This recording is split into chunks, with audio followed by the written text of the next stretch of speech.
deep conversations with Uli Baer on big ideas and great books. I am no bird, and no net ensnares me. I am a free human being with an independent will, which I now exert to leave you. This line is from Charlotte Bronte's 1847 novel, Jane Eyre.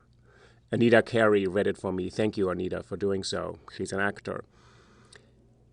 Jane Eyre presents us with a cultural script of what it means for a woman to speak her truth.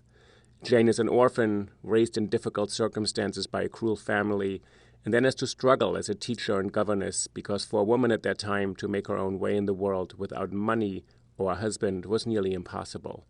The book first scandalized Victorian critics, but also enchanted millions, ultimately, and has become the cultural script by which we think about what it means for us to fall in love. Every rom-com, every Netflix series, Indian Matchmaking, The Bachelor, etc., all those shows and all those stories are indebted to Charlotte Bronte's idea that Jane Eyre can both speak her truth and fall in love. I thought about the tension between love and independence and turned to Susan Weisser, who is not only an expert on Brontë, on Jane Austen and other writers, but has written a lot about the idea of romance for women especially. Is there a possibility to be in love and not to compromise oneself and give up one's own integrity?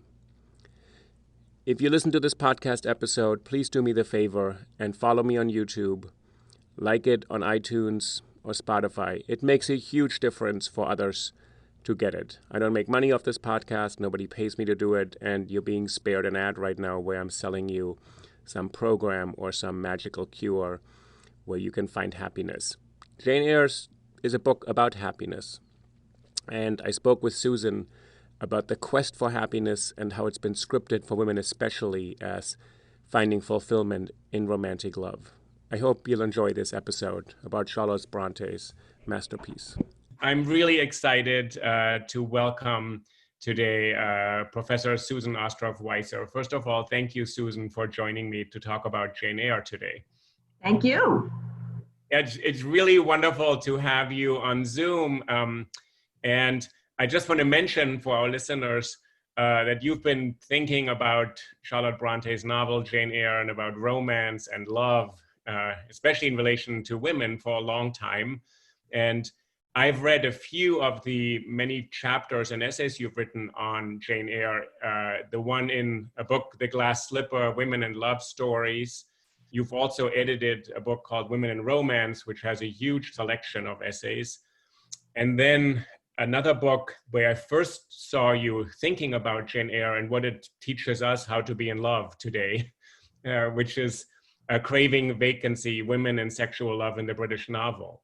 So first of all, thank you for joining me. I'm really excited to talk about this novel that we've lived with now for such a long time, it seems. Yes, and still popular. Still very popular. And I wanted to you've read it, and we should talk for a moment, sort of, it's such a gripping story of this orphan girl who's raised by her terrible relatives, her bullying cousins, sent to a horrible boarding school, and then makes her way in England and the world.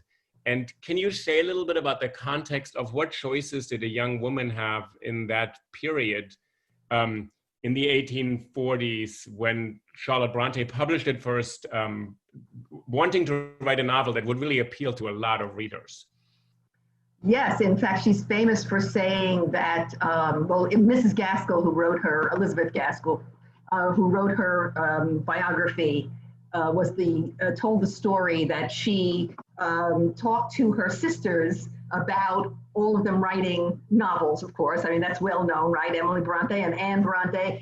And she said to them that she would show them, I'm paraphrasing now, she would show them that a heroine does not have to be beautiful, that she can be small and plain, as was Charlotte Brontë herself, and still be what she called interesting. And she made good on that promise. Now, the context of that was that heroines in British novels and American novels as well, and probably European as well, were always beautiful and charming And that qualified them to be loved, you know, in general and romantically.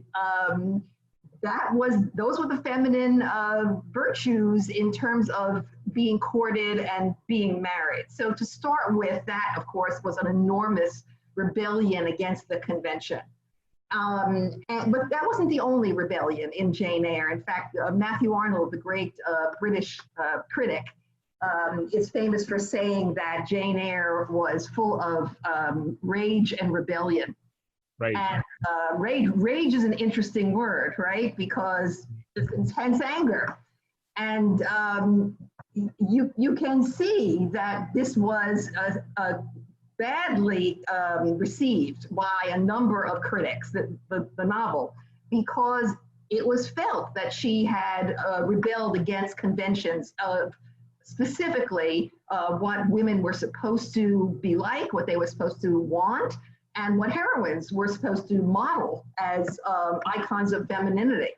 When she invented this character, Jane Eyre modeled on herself as someone who's plain, not attractive, so not destined for happiness, because I guess the convention is women bring beauty and grace to the relationship and men bring social status and money, unless women have money.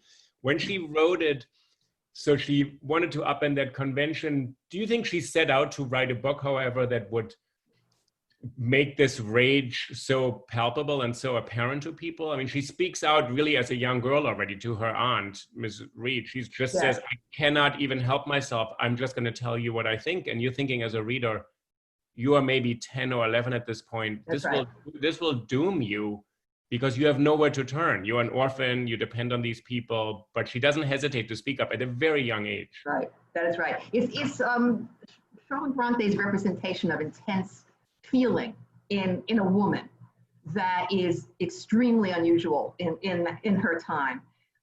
It's not only that women were by nature brought beauty, physical beauty, and you know, charm and grace, but they were also supposed to be superior in virtue, Christian virtue, but also the social virtues. So femininity was identified with modesty, chastity, of course, obedience, subservience, patience, a rejection of passion. In fact, Brontë says that herself in the famous passage, which is full of rebellion and rage, in which she says women are supposed to be calm by nature. Calm, right? Not tamp down emotions that are, you know, women are supposed to be kind and compassionate. They were good for taking care of people as mothers, but they were not supposed to have intense feelings. So you can see that Jane Eyre was received as not only poorly, not only because of Jane as someone who is poor and talks back to her aunts and so forth and so on, but also because she has none of those virtues. She is not patient. She is not calm. She is not submissive. She refuses all that. But there's an interesting thing, and I have to touch on that since you talked about the episodes in the beginning where she talks back to her aunt, which of course would have been flouting all the social rules of authority, right? Because we clearly are meant to identify with her as an oppressed child. And I think modern day readers do still that appeals to us, like the idea of the oppressed child. I mean, Dickens did it with Oliver Twist too, right? But it had not been done with a young girl because girls were supposed to be the opposite. But it's often overlooked that Jane Eyre herself as a character, after all, she is the narrator, and she is looking back at this and telling the story of her girlhood and then her subsequent romance. And she herself criticizes her own anger toward her aunt and says this toxic hatred, I think she uses words like that. I realized that this toxic hatred was poisonous. And I mean, we'd have to look up the exact words that she uses, but I mentioned it in my own writing about her. What do you think is at stake there? Because there are many scenes, though. This is when she's a teenager, and then she goes to this boarding school with Mr. Brocklehurst, and she has this kind of angelic friend who dies, who doesn't speak up, who's who's the epitome or paragon of Christian virtue. But what is if she's looking back and saying, maybe this was too much, maybe I expressed myself too harshly. But as a reader, I think we're kind of cheering her on and saying, oh my God, this poor girl, good for her to say something that is how she's being mistreated. I totally agree with you that we are cheering her on and we are meant to cheer her on, but it's interesting that modern readers overlook her own criticism of herself, because what she's doing in this novel is she is in conflict constantly with herself about how she feels about and manages her feelings, whether it's about anger or as in her childhood and adolescence, or the way that she falls in love and her conflicted feelings about those intense emotions. There is tremendous conflict that's going on all the time. This is not just a heroine that we take as a model. It's someone who is modeling for us the conflict. And this conflict, of course, is the author's conflict, but it's not just the author's conflict. There's a conflict in culture. And she's kind of giving us this incredibly exciting narrative of her development, but the options for women at this time, and Brontë herself comes from a family, there's no money really there. She can become a governess, which is really kind of a housekeeper, or maybe a companion to a rich lady. Old lady, yeah. Or maybe a teacher in a kind of school, and those are sort of the options. And I think she very much is determined to shape her own life. So in the beginning of the book, we don't think, oh, she just wants to marry herself off to a rich man, right? This is not the story of somebody who wants to escape her condition by being saved by money. Right. So this kind of self-determination, and then the first episodes in the school, and when she becomes a teacher, she's sort of taking care of herself, and you think, oh, this is actually an option for a woman in England. But then, as you said, it's really a love story, and I think most people know Jane Eyre is the love story of her and Mr. Rochester. So what does love become then? Because it's not the direct vehicle to financial security and happiness. It's something else. You mean love is not the direct vehicle? Yeah. It's not the book where we think today sort of, oh, it's a poor girl and she's going to just try to make herself as attractive as possible, meet a rich husband and get married, and then we're set with the tale. But it's something else. Love actually becomes one of these things that she reflects on constantly. What am I supposed to do with this feeling that I have for Mr. Rochester, who's out of her reach at the moment? Exactly. You know, once again, I think it's a good comparison for us to make with Oliver Twist, who, you know, is born into poor circumstances, and we follow his trajectory as he grows up, and, you know, he makes his way in the world, and of course he winds up with good fortune. And that's not through love, it's not through marriage, right? But for a girl, that is the way that you could succeed. And when we say that women had very few choices, we have to remember that working class women had the choice of very few choices also, and they were pretty awful. Basically, it was, you know, factories, service, which was their term for being a maid, basically, and or prostitution. So remember, we're talking about, you know, Jane grows up in a middle class home, but the middle class home was like a cage. And Jane herself says in the scene, which I'm sure we're going to talk about, where she refuses Rochester's proposal to be her mistress, which that is a pivotal scene, the pivotal scene, I would say, in the novel. She says, I'm a wild bird. I'm a bird. I'm not going to be a bird in a cage, words to that effect.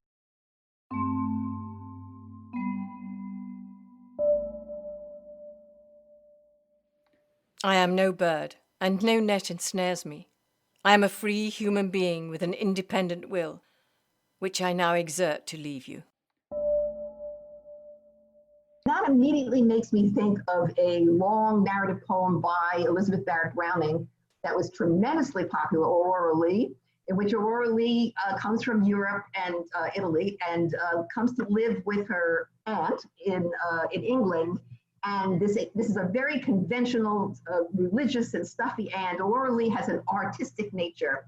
And she says, I was a wild bird put into a cage with my aunt. Again, I'm paraphrasing, I don't remember the exact lines.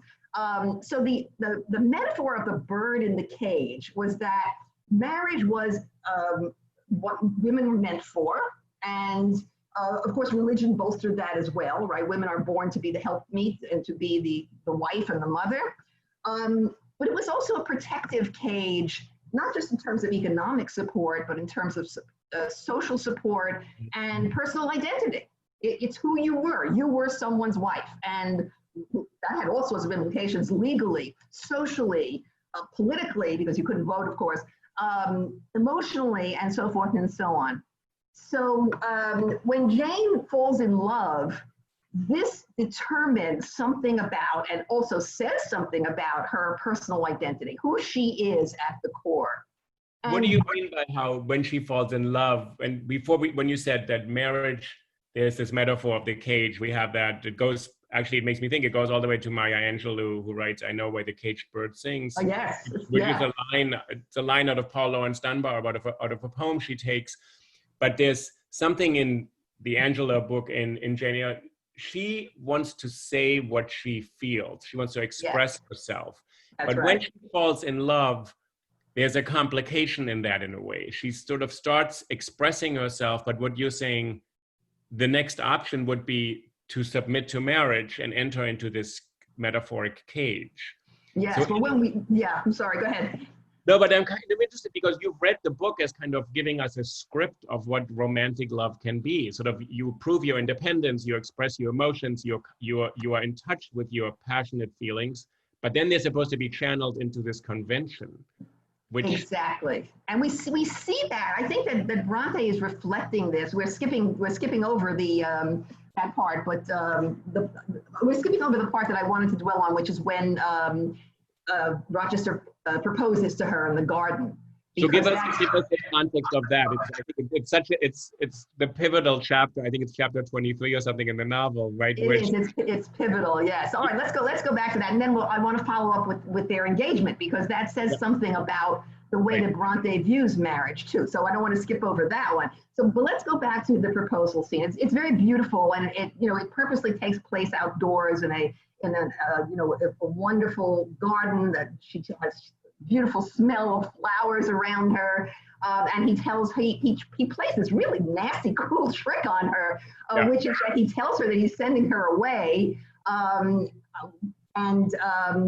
she gets tremendously upset, and then she makes a speech in which she says to him, "I am not, a machine. I have feelings, and they are powerful feelings, and if I had some beauty and some money, I would make you want to be with me."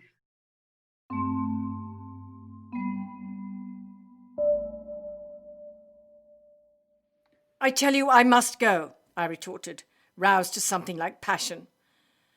Do you think I can stay to become nothing to you? Do you think I am an automaton, a machine without feelings? And can bear to have my morsel of bread snatched from my lips and my drop of living water dashed from my cup? Do you think because I am poor, obscure, plain and little, I am soulless and heartless? You think wrong. I have as much soul as you, and full as much heart. And if God had gifted me with some beauty and much wealth, I should have made it so hard for you to leave me as it is now for me to leave you. I am not talking to you now through the medium of custom, conventionalities, nor even mortal flesh. It is my spirit that addresses your spirit, just as if both had passed through the grave and we stood at God's feet, equal, as we are. I think that it's important to know the social context of this, which is that you would never find a speech like that in a conventional novel in the 19th century, because it was a very important part of women's femininity. The social codes were very strict about this, going back quite a long time, that women did not assert themselves their passivity in romance was extremely important. I mean, remember, they're loved for their femininity, and part of femininity is passivity. The man is the decider, the man is the leader, and that very much included any sort of romance, or even without romance, a marriage proposal. So when she gives this little address, so Rochester, first of all, he tricks her. It's very cruel. He says basically, you cannot stay here. You will have to go to Ireland far away. And she keeps on confessing and saying, but I would be separated from you. And it bursts out of her. And then he keeps on toying with her until he reveals that actually you would be the bride. And then she gives this little speech that you talk about when she says, I tell you I must go, I retorted, roused to something like passion. Do you think I can stay to become nothing to you? Do you think I'm an automaton, a machine without feelings? And then she ends this quote by saying, which I found really remarkable, I'm not talking to you now through the medium of custom, conventionalities, nor even of mortal flesh. It is my spirit that addresses your spirit, just if both had passed through the grave and we stood at God's feet equal as we are. Yes. So you're saying this upends the entire convention. There is no women at this moment in fiction, and we don't know whether in real life, who actually says, I'm your equal and I have every right to express my emotions and my love for you. And then she says, not just fiction.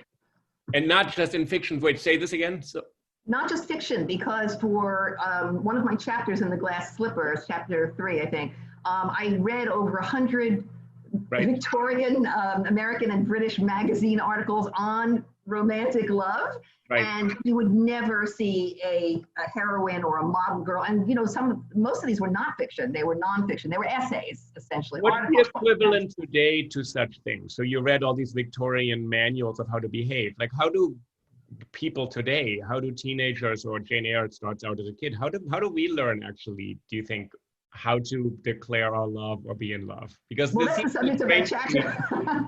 People would go to a manual. I mean, but may I just go back to the proposal scene? I mean, I think you're right about the cruelty, as I said, of his playing this, you know, sort of saying, oh, it was all a joke. I really, you know, in love with you and want to marry you. My point is that she absolutely says, I have the right to my intense feelings and I have a right to confess them because we are equals. Now, she doesn't say they're social equals. She says they're equals spiritually in their souls. So there's a definition of love here that was really, that's really unusual for its time, in that we see them falling in love because they're what she calls at one point kith and kin. You know, they're so much alike each other. As she gets to know him, they have similar temperaments in some ways. He's also very passionate, you know, and not conventional and alienated from society.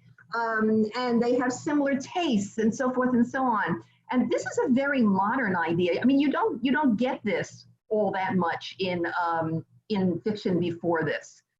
I mean, first of all, think of Romeo and Juliet. They know each other how many hours before they are madly in love and dying for each other, right? So this is not about psychology. It's not about who we are in terms of our values and our tastes.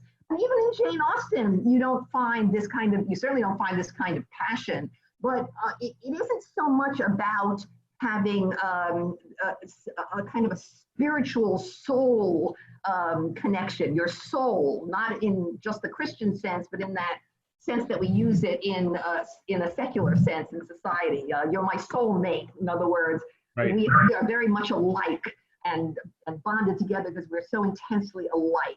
So I think that's a way in which Brontë sort of was inventing this idea of love, and I think it makes the novel continuously famous and continuously read, for one thing. When you say she invents this this grammar or this category, this paradigm for us, do you think people in the time of Shakespeare, 1600s Romeo and Juliet, or in Austen's time, sort of the late 1800s, do you think they actually love differently? Or do you think she just finally makes real what people had experienced? Because it's a question whether we actually are different from people in the 1850s. This is a question I have thought about, and the question fascinates me.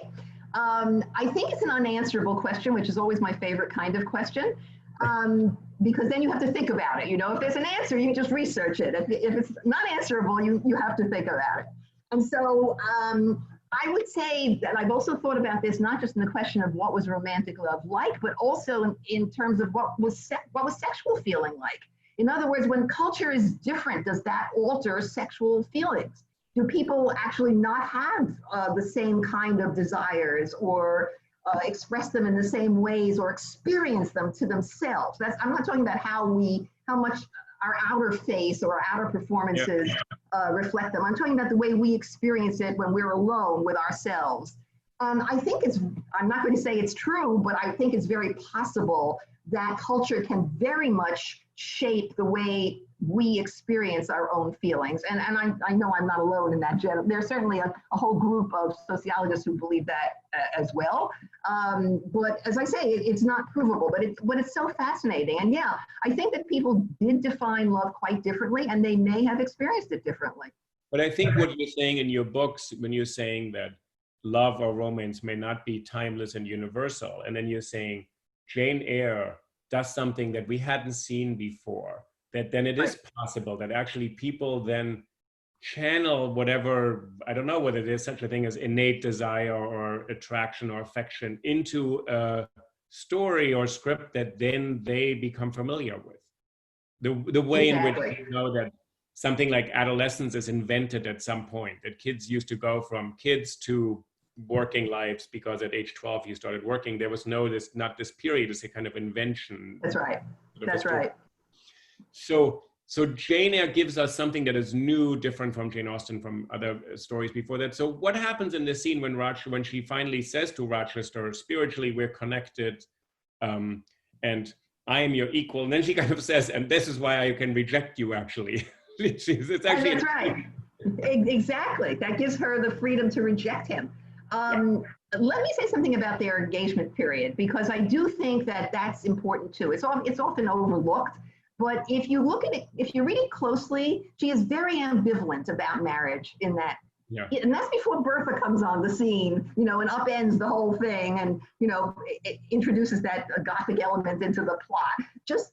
There's something about there's a lot of bird in the cage that she feels in that period of engagement where he begins to possess her, to want to possess her. And she is madly in love with him. In fact, she says at one point that he's blotting out the image of God for her. She is so devoted to him that she almost worships him. But at the same time, she doesn't like that sense of being owned. And he begins to treat her, he wants to shower her with gifts, because that's what a wealthy man in love would do. That was pure convention. And she does not like that he is trying to dress her up as though she's a doll. So you can see that she's uneasy with the easy out of, okay, now I've snared my man, and now I'm going to be happy. She's uncomfortable with those terms of marriage as well. So I think that adds a complication. You talk about that when you write about Jane Eyre. So is this moment of engagement where she realizes, so she's overwhelmed with happiness, that she realizes Rochester actually loves her, although she's plain and she has no money and she has not the status, and he gives up this Blanche Ingram, the other woman who is fancy and pretentious and an aristocrat, because she's actually shallow. So he's not shallow, but then she realizes what I'm entering into maybe deprives me of what I want, is to be free in love, and I think this is the kind of strange contradiction you've talked about in all your books. How do you actually enter into a relationship with somebody, but retain this? And we by now love Jane Eyre as a character because she has such an independence of spirit. That's right. That's right. So I thought as a reader, I sort of wanted her to be this independent person. Then I also think, okay, fantastic. Now she's going to get Rochester, who's a bit of a rake, and we find out he's just, this is also, we should talk about what kind of person he is. But then she realizes, if I marry Rochester, I'm not going to be free anymore in this way. Right, and she never proposes not marrying him, but she is clearly uncomfortable with the circumstances. And I think one thing I admire so much about this novel is that Charlotte Brontë is not afraid to engage really challenging questions, so that were not being engaged in her time very much at all.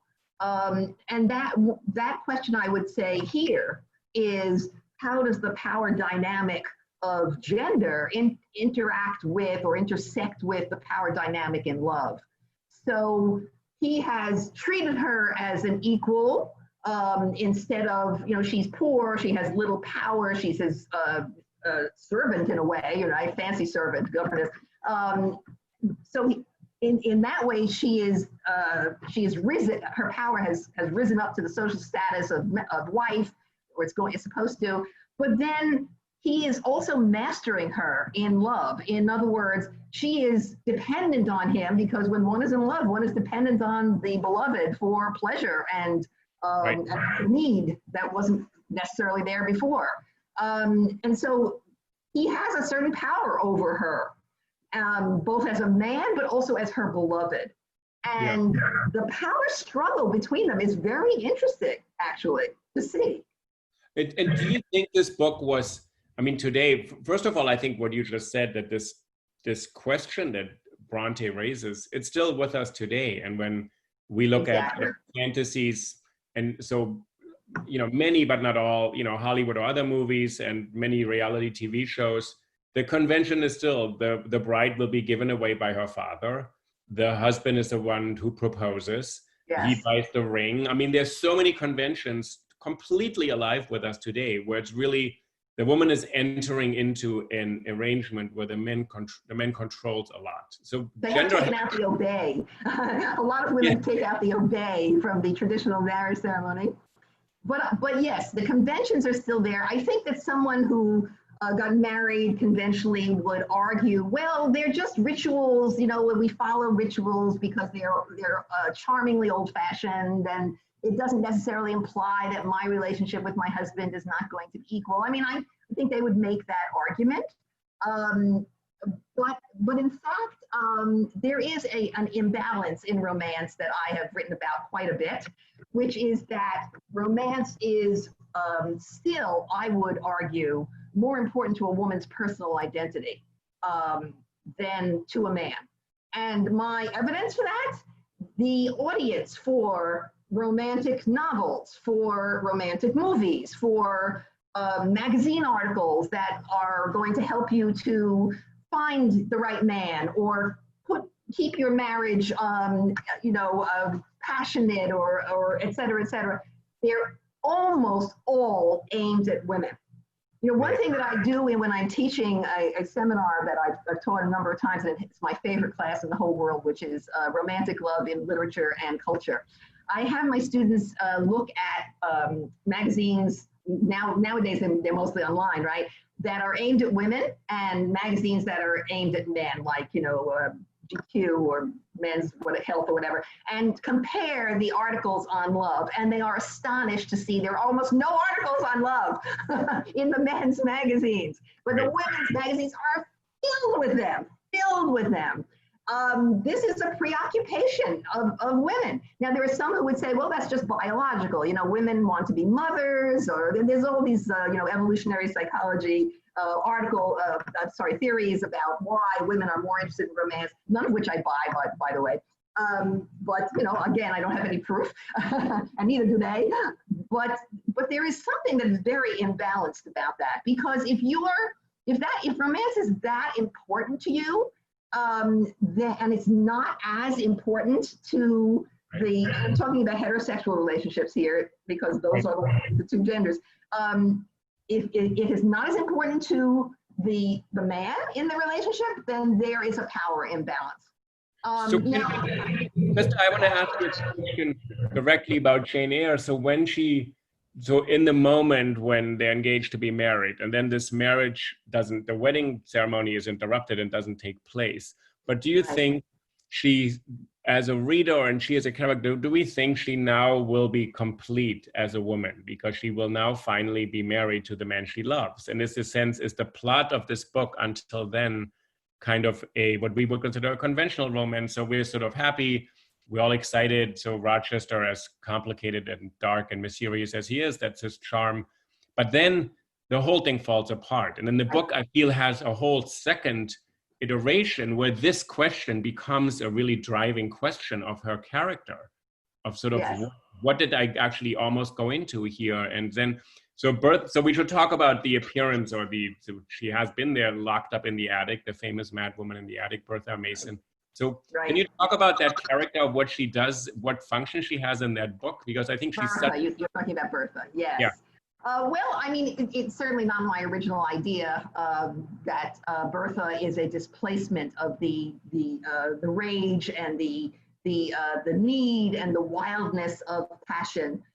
She is said to be alcoholic. I mean, of course, Brontë does not use that term, but she drinks too much, and it's suggested that she's promiscuous, that she's inherited insanity, and generally speaking, she's like a monster she's a monster that's kept in the attic.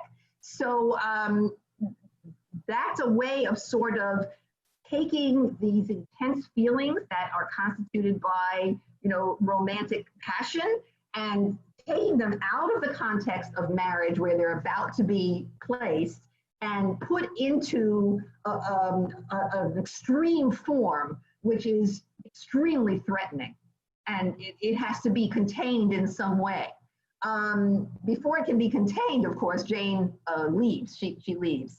Right. So the reading you just proposed is the very famous reading. So this is Sandra Gilbert and Susan Gubar, who wrote a book in the early 70s called The Madwoman in the Attic. And they actually tried to analyze how English language fiction and poetry has scripted an idea of women as secondary and inferior. They sort of do what Simone de Beauvoir did for all of world literature except British, really. And she said, women have always been relegated to the status of having to be created and not sort of having the kind of capacity that men have to shape their own lives, but having lives shaped for them.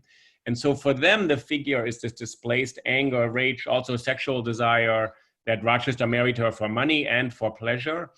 And I'm interested, when she's displacing this onto this Gothic character, how do you think people are then sort of, once she's put away in the attic, and then Jane leaves the scene, she actually runs away from Thornhill, goes away.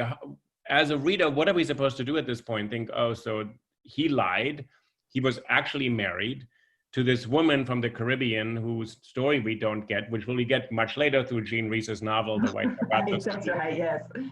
Which is important. That actually, I think the most famous prequel in literature, that Jean Rhys in England in 1966 publishes a novel, says this is the story of Bertha Antoinette Mason, who you didn't know about. So here's her voice. What a wonderful idea, right? Yes. And I also thought it was such a great idea that Jean Rhys sort of took the lesson of Jane Eyre and said, a woman has a right to speak, and said, let me write that book about that woman who doesn't speak in that novel.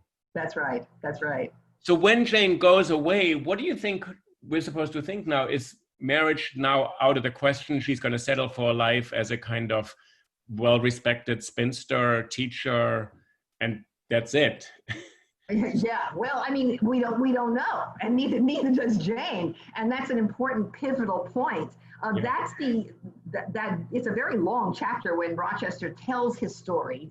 He tries to justify what he has done in hiding Bertha from her and hiding the marriage by telling her the story of his life, really, as he begins he begins way back so that he can justify what kind of life he's had and what she means to him through telling that story. And then he proposes, you don't have to leave. I'm married only in name and legally, and of course divorce was not an option at that time, because the first thing my students say is, why can't they just get divorced?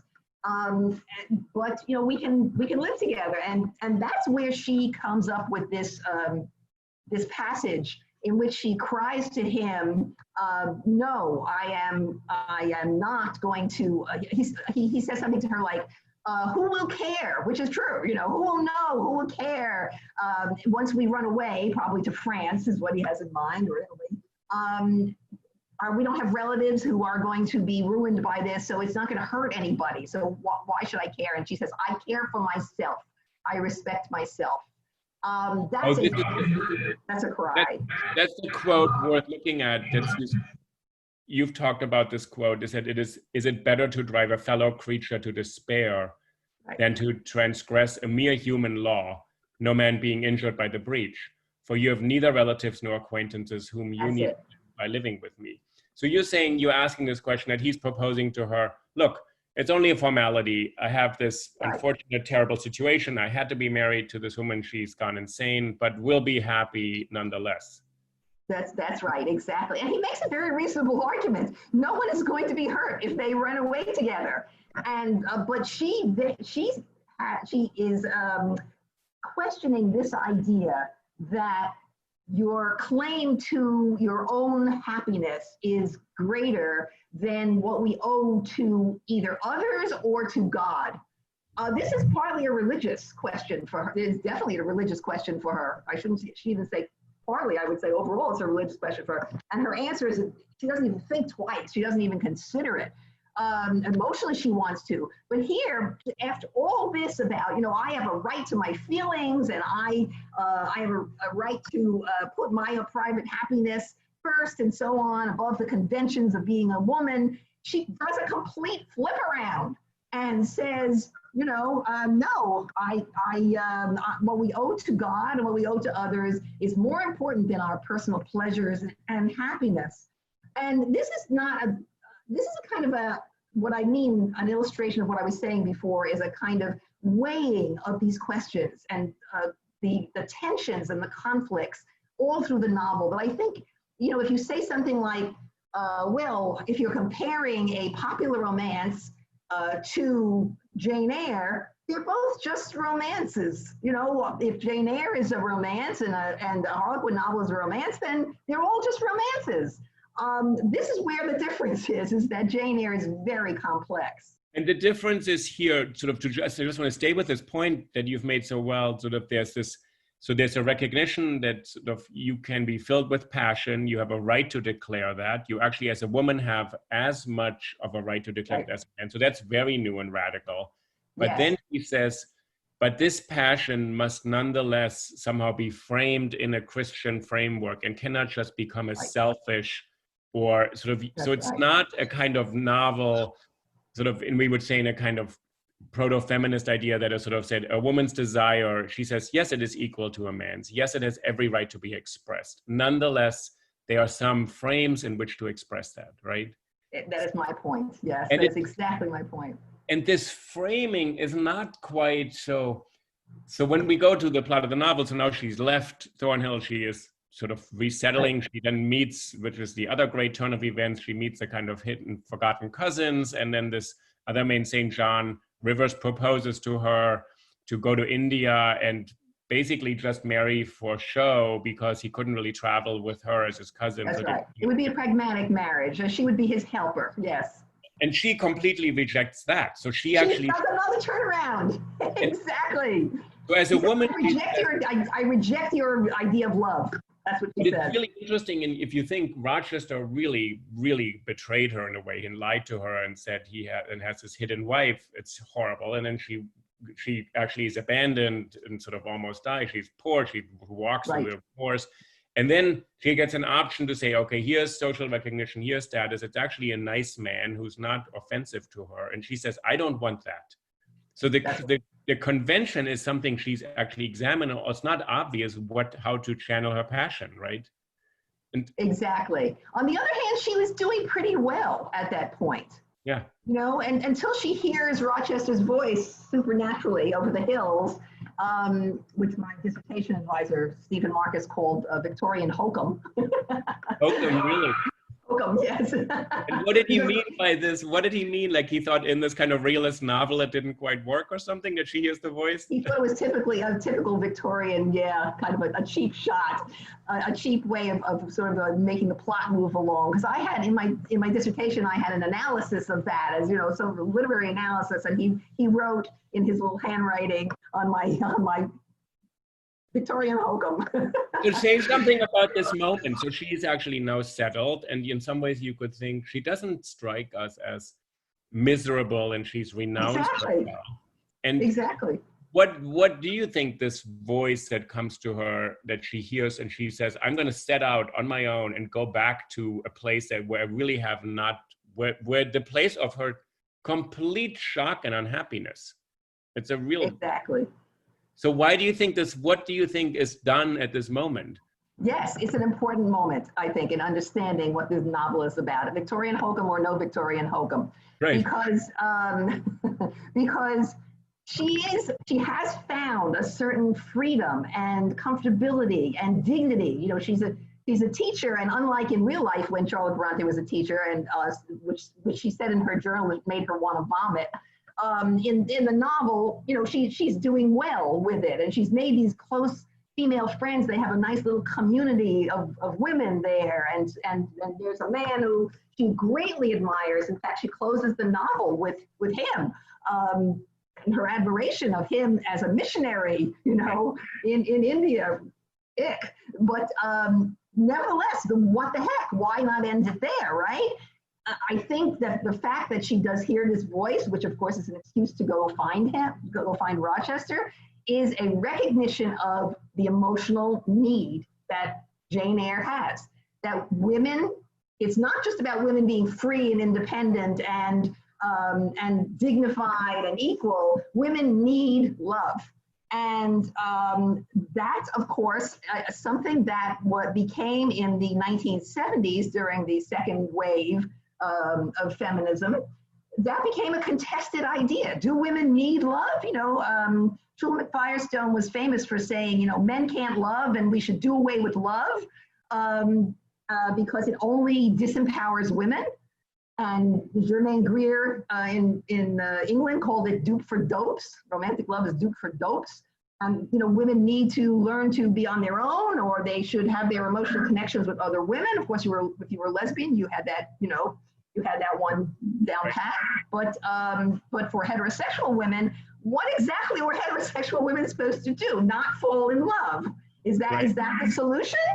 Well, Jane says herself, I'm helpless. She actually uses that word, helpless. I'm helpless to fall out of love with him, she says. I can't fall out of love with him. It's an overwhelming feeling to be in love. And so she is going to pursue that part of her identity and her desire that is still there.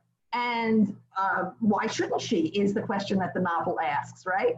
Why should we not have this? Well, it's such a great way you're explaining this, because it's the option is she's settled there, but she is in love. She says, I cannot renounce that. And she says, what I'm settling for is actually a diminished life or loneliness or this kind of marriage by convenience. But I actually refuse, and this is why I think makes Jane Eyre so interesting. She then refuses to say, I will not be diminished in my choices, even though love may be a sort of what you said there in the 70s, feminists say is a kind of trap or something. And yeah. I just thought I have to really think about this when I think about Scarlet Letter, which was written in the same time in America by Hawthorne. Hester Prynne ultimately lives on the outskirts of town, raises Pearl, who becomes the vision for a future of a woman who actually will become a young woman who loves in a different way. But in Scarlet Letter, the woman actually cannot live out her love and has to become the voice of conscience for the community. But Jane Eyre, in some ways, goes from her little cottage back to Thornhill. And what happens then? So that she returns now, driven by this self-recognition that she says, I have this love in me that I cannot or I refuse to extinguish. Exactly. I should add, by the way, just to correct myself, I made it sound as though the feminists of the 1970s invented this idea that women were made less powerful through romantic love with men. But it's Simone de Beauvoir whose chapter on the woman in love and the second sex. She wrote that book. She wrote the book on this question. She lays it out there, Simone de Beauvoir, and says very clearly that women are powerless through romantic love, and it's not a position of strength and power at all. So how does, to go back to your question, how does Charlotte Brontë handle this?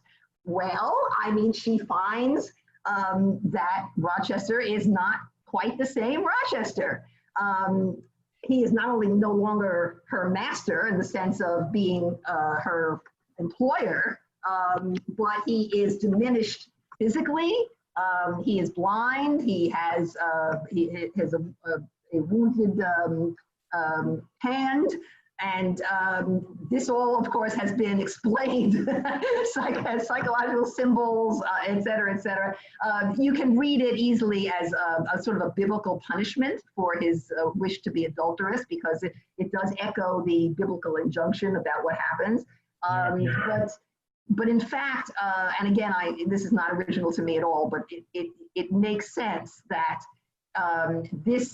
a diminishment of his power puts her in the position of more equality, because he needs her. He comes to depend on her, and she's the one who is, she leads him around, and she is so necessary to him, not just as a wife, but for everything. He's going to circle around her the way a wife's life is supposed to circle around the husband. And so she's not just the kind of conventional wife who assists her frailing older husband, who has now been symbolically castrated, or something about his kind of sexuality is now diminished in a way. I actually am always interested. I've heard so many people speak about Jane Eyre, or read so many essays now when they say, "Reader, I married him," which is her announcement to the reader, which always strikes me unusually modern in a text from the 1800s that someone says and addresses the reader. Yes. People think that's a great, wonderful moment, the kind of the climax of this book. And I just don't know. So do you think she ultimately settles for some arrangement, or do you think she rethinks what marriage could be at this moment? And by she, do you mean the character Jane Eyre, or do you mean the author? The character probably, and then probably Charlotte Brontë. We should talk about, Charlotte Brontë also gets married, and the biography is kind of heartrending. That's what happens to her. Yeah, really, it is. It's heartbreaking. The character, I would say, yes, I think she feels that she has come to terms with what she can have and what she wants. And by the way, it's true that it's usually read as a symbolic castration, but on the other hand, she makes it very clear that they have a child. So that's a signal that it is a sexual relationship. It's not just caring for an invalid. On the other hand, you can say that even though Rochester's life is going to revolve around Jane Eyre, and he is going to adore her for eternity, and she's got him where she wants him, to put it in very crass, unromantic ways. At the same time, she is still caring for him, and that was what a wife does. Wife was supposed to spend her life caring for her husband and the children. And so it's kind of a mixed bag. But I think that it was impossible for Jane Austen or Charlotte Brontë to imagine a full life for a woman without marriage as the end. So all of Jane Austen's novels end with marriage, even though Jane Austen herself never married.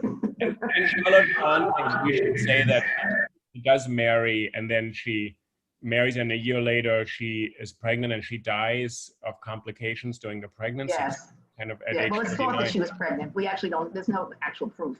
But that is the current thought, is that she was pregnant. But I want to ask you something directly about this. So Jane Austen and Charlotte Brontë couldn't envision really a model of a marriage where women would be, let's say, fulfilled, genuinely fulfilled. I'm not even talking about legal rights here, which is sort of not really in the scope of what they're dealing with. Right. Do you think, when we look at today, do you think we have found another paradigm? So when you're saying Simone de Beauvoir writes a whole chapter and people were not quite satisfied. Then the feminists in the 70s are sort of saying, you're saying, well, marriage is, not a convention. Then we have all sorts of movements to say, on the one hand, we're fighting for marriage equality for the LGBT community. That's right. I once talked to Ted Olson, who was one of the two lawyers on the Supreme Court in Windsor versus the United States. And I said, so you gave us marriage now for the LGBT community. Isn't that just another convention that's going to just trap us? And he said, I don't give you anything. It is for you to work out reality. Lawyers just create opportunities. So he would have said something like, I'm your Charlotte Brontë. I'm giving you a few options. You have to live your own realities.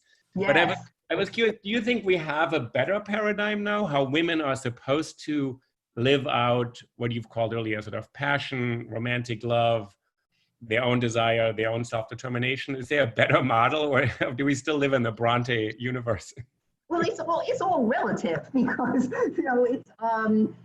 it's very different in some very good ways. And legally, as you mentioned, laws. That certainly we've made a lot of progress in terms of laws and in terms of culture. Also, I certainly wouldn't deny that. But I think it's gotten very confusing. It is not what Shulamit Firestone envisioned as the ideal society for women. I think there's plenty of problems, and they're not as obvious as something like the glass ceiling or sexual harassment or sexual assault, et cetera, et cetera. Not that those don't have some confusions as well, but I mean, by confusions, I mean controversy.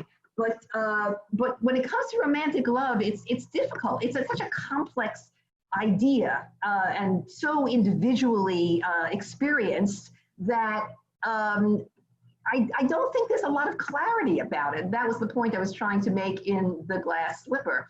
You know, what I said about Jane Austen and Charlotte Brontë was that they couldn't envision a full life for a woman without marriage.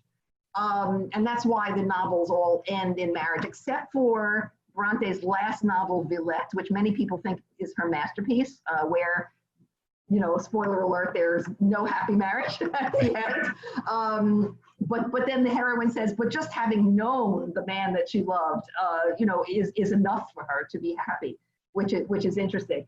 At the end of the 19th century, you get, especially in England, the capital N, capital W, New Woman. Do you know about the New Woman? There's this, you know, this was the new independent woman, young woman who was able to go into the workforce as the newly invented secretary instead of the male clerk and live on her own. And so you get George Gissing, whose novel, The Odd Women, it has characters who are independent women, new women.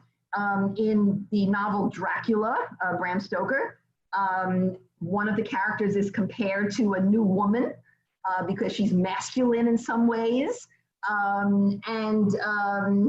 George Bernard Shaw's play, Mrs. Warren's Profession, features a young woman who is a new woman who has a job. She's an accountant, and she spurns romance. In none of these do the women marry, because for George Gissing and George Bernard Shaw, if you're going to have a woman who's independent, truly independent, and equal to men, then she can't marry. Okay. And we've gone beyond that, you know. So now we have a situation where, a culture, I should say, where, oh, you can have it all, right? You can have it all. That is very typical of late stage capitalism in general. You can have it all, not just consumer products, but romance is a kind of consumer product as well. Right. And a very profitable one, I should say, in materialistic terms, but also in terms of, it's sort of an emotional consumer product, where anyone supposedly can have it and then also have the marriage. You said earlier that romance novels, Harlequin romances, sort of Hollywood, etc., is marketed massively to women. So if we can have it all, what men are really not actually sold on is the idea of romance. So in some ways you're saying we can have it all, but this particular concept is still so massively gendered and probably now exported around the world. And this kind of westernized notion is even sold to everybody in the world. I mean, we have reality shows about the Bachelor style reality shows all over the world. So very popular, Is it still a kind of promise held out to women that with men, I mean, we don't really have novels in the 19th or 20th century where the goal or the pursuit is to be married. That's just not, you get married to somebody, but then you move on. Your life is what Simone de Beauvoir would say, the life of a man is transcendent and the life of a woman is immanent. It's the men that project themselves into this social world all the time and women retreat into a private sphere. But do you think this fact that romance is still so marketed to people who identify as women is a problem, or is it linked to something that you've looked at in your work? Yes, there is a growing trend of romantic novels that is aimed at a gay audience, male and female. But the one audience that resists it is the heterosexual male, and the coding of romance is feminine. it is so tied into the idea of emotional weakness, which is, of course, considered unmasculine, that has been very hard to overcome. So women have become, I think, more like men than men have become like women. It's not absolutely true. There's a much more of a participation of husbands and fathers in housework, let's say, and child rearing than there ever was before. So I'm not saying it's an absolute that men haven't moved at all, but in this particular area, the area of romantic love, it has moved surprisingly little. Now, I had a student once who, he was a young man and he was the only male in the class. It was a class about love. And he was very angry with me because he said that I believed that men could not love the way women do. I have never said any such thing, by the way, because I don't believe it's true. I have absolutely no evidence that men don't love the way women do. And even if it were true, how would I know that? But he was so angry that he had convinced himself that I had said that. It seems to me that he made this mistake because he was very sensitive to the accusation that men can't love, the very thing that Shulamit Firestone accused men of. We don't hear that much anymore, though. But this was, anti-male in his eyes, that I was being biased against men. But in fact, I don't have any such assumption. I couldn't answer the question of comparing men's feelings about love to women's feelings about love. I've had students in class who call themselves aromantic, actually, and similar to asexual. They don't ever feel romantic love. They don't think they're capable of it. I have two friends who said they don't believe in love, that both of them are male. What does that even mean? So, what does that mean? It's kind of interesting to say, I don't believe in something that most of the world's literature has, from the Bible to today, yes, has always assumed to be the driving force when fused with sexual desire as sort of determining everything in the world. In some ways, it seems to override even power or the need for power or social recognition. So in some ways, when people don't believe in it, what does that mean? But Yes. in some ways, when you go back to Jane Eyre, when you I think it's a novel that has such a huge impact. If you were telling a 15-year-old boy what book to read, and the book, I think it's such a canonical feminist book, which has had such tremendously important and great readings by such major critics. Everything from Virginia Woolf to Gilbert and Gubars or to today.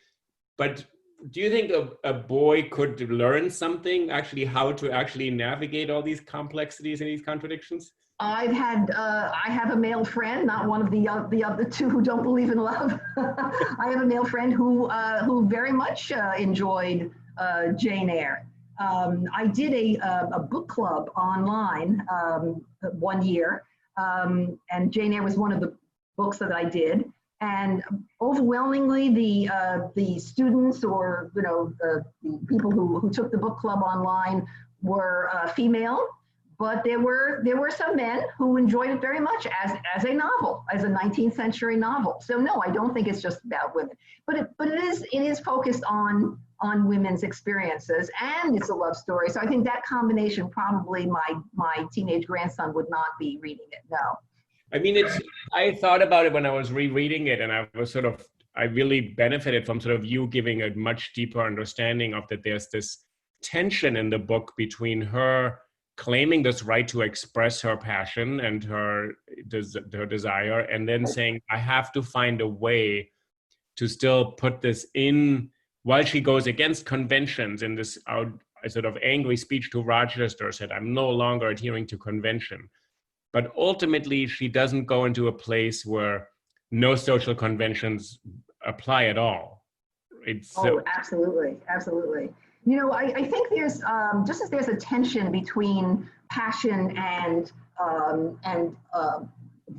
spiritual values. I was searching for the right word that Brontë herself would have used. So I'll say spiritual values.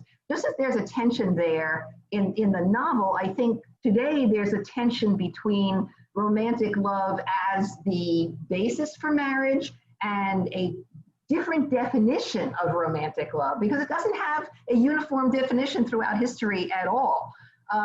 Just as it wasn't necessarily women who were more interested in romantic love than men, if we judge by the literature going all the way back to,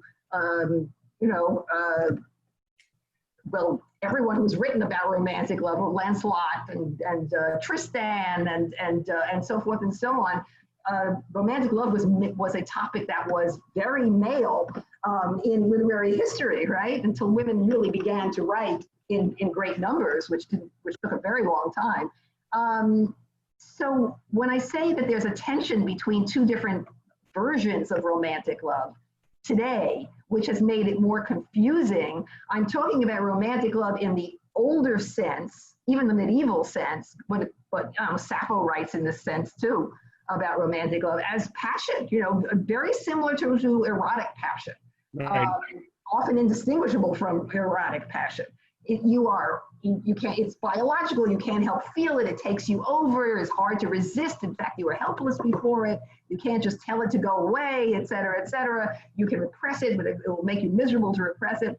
So that's passion. But then the natural end of this passion is supposed to be, if not marriage, because marriage is becoming less popular even in America, although it's still more popular than in Europe. But the age at which people are married in America is growing all the time, and also the number of people who marry is decreasing. Right. So it's not necessarily marriage per se, legally and formally, but it's a committed coupledom. That's what is supposed to be the end purpose of falling in love and having a romance. And in fact, in this class, I always start out the seminar on romantic love, I always start out by asking students before we read a thing to define what romantic love is. And year after year that I've taught this, it's always the same thing. For them, it's not a passion. It's not even necessarily defined as a feeling. It's a relationship. Oh. Romantic love is when two people love each other equally, and they assume it's going to be perfectly equal and perfect to a perfect degree and exactly in the right way and exactly at the right time. And so it's the formation of a couple. That's romantic love. And that's very modern. I think that what my friends meant when they said they don't believe in love is that they believe that this is something that's taught to us, It's not that they don't believe that people actually feel it, but that although one claims he is incapable of feeling it, but that it's a social script, it's a cultural performance, and it's or socially constructed, as scholars like to say, and therefore it's not a thing. That's their argument. It's just not a thing until we make it into a thing. And what's the point of making it into a thing? You might as well just have a relationship. If you're going to be in a couple, and most people seem to want to be in a couple, you can have mutual respect and best friendship, and you can have similar values and tastes and experiences and a lifestyle together, which, what does that have to do with romantic love? Well, most people don't feel that way, of course. Most people want both. And I think that actually causes some problems, is that, it's not as easy as it seems, apparently, to start out with this romantic passion and two people in love who belong together, and then it becomes your best friends, and you're together for life because you're meant for each other, and so forth and so on. I think that coupling, which happened in the Victorian age, as far as I can see, before that, pragmatic marriage was much more prevalent. And then you get the love match, as it's called, by Jane Austen's time. Oh, she made a love match, Right. The love match took over and became the dominant form. And you get the assumption now that all marriages begin in romantic love, which, by the way, of course, across the world, that isn't true at all. But in the West, you right. get that assumption. I want to thank you for this conversation. It was such a pleasure talking to you. And I really want to also recommend to our readers, even those who are not academics, The Glass Slipper, an incredibly readable book about women and love stories of how this idea of romance and marriage and what women's happiness has been constructed through time. So it's really a wonderful book. Thank you so much for being on Think About It today during a hot summer day. We're both on Zoom, so. Thank you. This was so much fun. There's nothing I like talking about better. Thank you so much, Susan, for this conversation. Thank you. Thank you. Bye-bye. Bye-bye.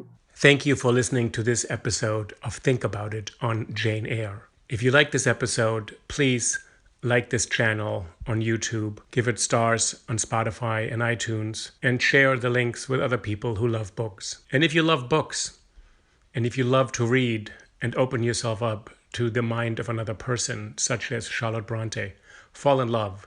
That's what Jane Eyre did. And that's what really matters in the world. Thank you so much for listening. I'm Uli Baer. My website is ulrichbaer.com. Please follow me there. And I hope you'll tune into the next episode, which is on the writer who embodies America's unconscious, Edgar Allan Poe.